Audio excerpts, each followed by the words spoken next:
Hi guys, I am doctor George और मेरे साथ इस समय हैं दीपक जो 34 इयर्स के हैं। ये मेरे पास आए थे लास्ट संडे।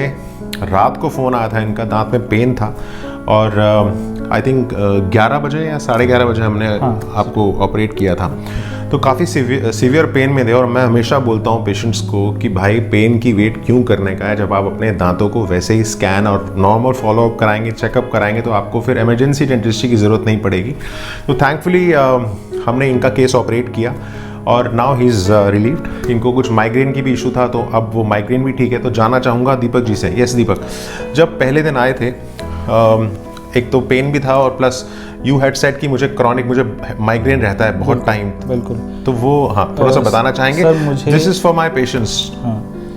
सर मुझे लास्ट 2-3 मंथ से मेरे को पेन होना शुरू हो गया था इस विंटर के शुरू होते ही। तो मुझे लगता था कि वो सर्दियाँ बढ़ रही हैं, हवा की वजह से वो हो सकता है। मैंने कैप लगाना शुरू किया लेकिन फिर भी होता था। क्या लगना शुरू किया? मैंने कैप लगाना, विंटर कैप लगाना। अच्छा, विंटर कैप, ओके ठीक है। तो लेकिन वो उससे भी प्रॉब्लम सॉल्व नहीं हुई और मैं जब डिनर करता था उसके बाद फिर मेरे को शुरू हो जाता था। तो लास्ट संडे मैंने खाना खाया उसके बाद। तो ये माइग्रेन कब से चल रहा था आपको? ये मेरा इसी विंटर से शुरू हो गया था।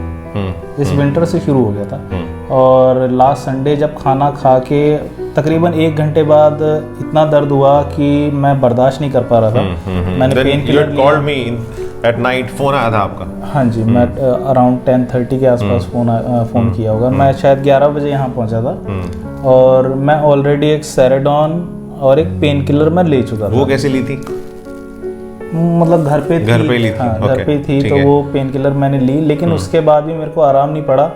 तो मैं डॉक्टर साहब को कॉल किया, फिर मैं यहाँ आया तो मेरे दांत में पस भी थी उस टाइम, तो आपने पस भी निकाली थी।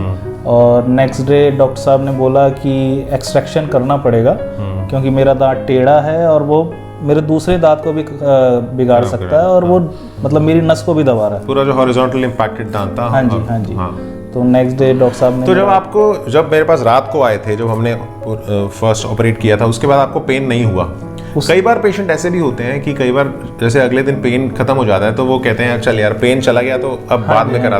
तो आपको कैसे मोटिवेट हुए कि मुझे कराना है या मुझे डॉक्टर के पास जाना है? किसने आपको बोला है? आपकी वाइफ ने बोला कि नहीं कराना जरूरी है? आपने खुद ही सोचा कि नहीं यार मेरे को जो प्रॉब्लम है उसको I have to get it rectified?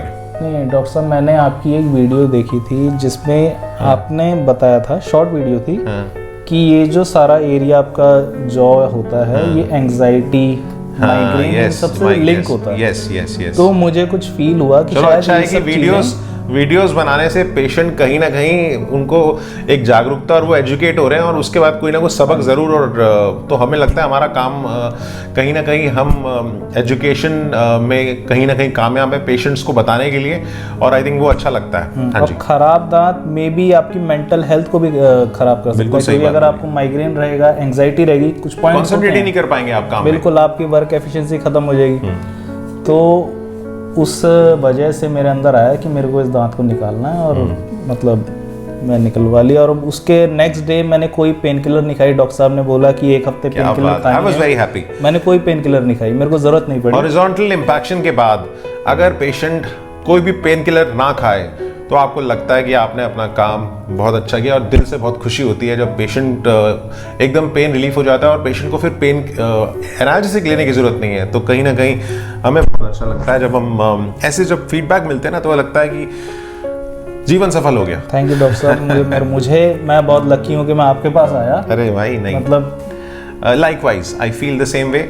Patient के फीडबैक्स जो ऑनेस्ट फीडबैक्स होते हैं ना, वो हमें लगता है कि हमें और अच्छा काम करना है और यही अच्छा काम सिर्फ और सिर्फ पेशेंट के फीडबैक्स और लोगों तक पहुंचाना, सो दैट वो कहीं ना कहीं उनको जागरूकता बताना, उनको एजुकेट करना, उनको अवेयर करना, वो हमारा काम है, हमारा फर्ज है वो। बिल्कुल। अगर आपको माइग्रेन जैसे इश्यूज हैं तो आप शायद माइग्रेन की गोलियां खाएंगे, बहुत सारी और उसमें ढूंढने की कोशिश करेंगे, बट आप एक बार ये भी हो सकता है कि कुछ आपके जॉ लाइन में प्रॉब्लम है या आपके दांत में प्रॉब्लम है। यस, ये भी इशू हो सकता है। तो हमेशा बोलता हूँ कि एक्सपर्ट के पास अगर आपको कुछ भी प्रॉब्लम है तो you have to consult an expert, और जिसका एक्सपर्टीज़ हो इम्पैक्शंस में, सर्जिकल्स में, और ऐसी स्पेशली TMJ और TMD डिसऑर्डर्स, बिकॉज वो आपके पूरे जॉ को हिला देगा और आप कॉन्सेंट्रेट भी नहीं कर पाएंगे।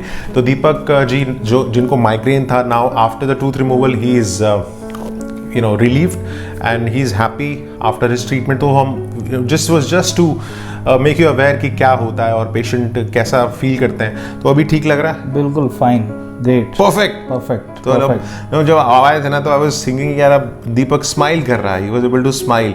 तो वो रात को जब आए थे तो शुरू में और उसके बाद थोड़ा डर भी लगता है कि क्या होगा, क्या ये प्रॉब्लम रेक्टिफाई होगी, या क्या मैं कभी भी पेन से रिलीफ मिल पाएगा मुझे या नहीं। तो we were happy that we were able to help him, and migraine से इनको अब रिलीफ मिल चुका है और इन्फेक्शन से भी इनको रिलीफ मिल चुका है। तो अगर आपको भी जानकारी चाहिए, अगर आप भी दर्द है आपको दांतों में या बहुत क्रॉनिक पेन है, तो आपको स्पेशलिस्ट से ज़रूर कंसल्ट करना चाहिए और वेट नहीं करनी चाहिए। अगर आपको लगता है कि आपको दांतों में पेन है, आपको किसी भी तरह से पेन है, तो जब डॉक्टर आपको रिलीफ मेडिसिन देगा तो उसमें आपको टेम्परेरी रिलीफ तो मिल जाएगा, बट जब तक आप उसकी जड़ तक नहीं पहुँचेंगे तब तक वो पेन रिलीफ नहीं होगा। इसलिए मैं हमेशा बोलता हूँ पेन की वेट मत करो। एमरजेंसी डेंटिस्ट्री ज़रूर हमारे पास उपलब्ध है, बट उसके लिए आपको रेगुलर फॉलोअप के लिए आना पड़ेगा। Thank you. और अगर आपको ये वीडियो अच्छा लगे तो ज़रूर शेयर कीजिएगा। ये सिर्फ आपको बताने के लिए है, आपको एजुकेट करने के लिए, आपको समझाने के लिए। Until next time, thanks lot. Thank you.